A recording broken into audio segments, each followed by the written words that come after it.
A Chattanooga mother has declined an offer for her sixth grader to attend Silverdale Baptist Academy next year because the school leaders asked him to cut his hair. Channel 3's Meredith Aldis joins us with why the boy's mother says she doesn't believe this is fair and what the school says about its policy. Meredith? Greg, Darishia Howell says she doesn't believe her son should have to cut his hair for a private school education.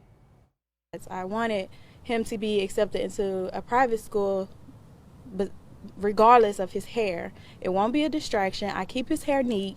Darishia Howell says she applied for her son, 10-year-old Jan Taylor, to go to Silverdale Baptist Academy. She went on several tours and was offered some financial aid. She says towards the end of the enrollment process, she was asked a question that took her by surprise. Well, how do you feel about cutting his hair? I was like, no. Darishia Howell's son, who is a rising sixth grader, wears his hair in dreadlocks, which extends past his shoulders. It's just our cultural thing.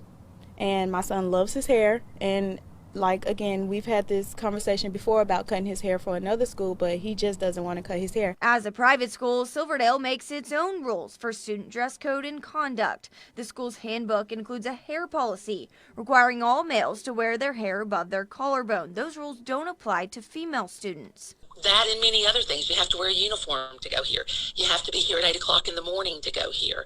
You have to go to chapel once a week on Wednesdays to be here. So there's lots of things in our handbooks that our students agree to comply to.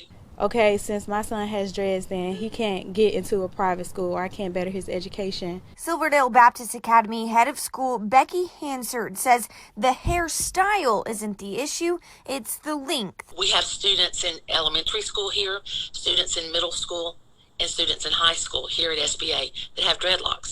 That's not a big thing. There's nothing in our handbook about that. We love that. That hairstyle is great and fine. But the students that go here cannot have it down past their shoulders. Howell says this is discriminatory and hopes to see all schools change their policy.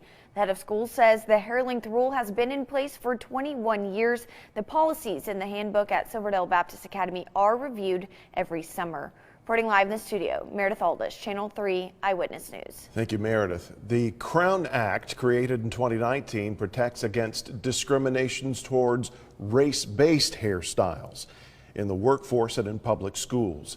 It's a law in 8 states. Last year it was considered in Tennessee, but did not become law.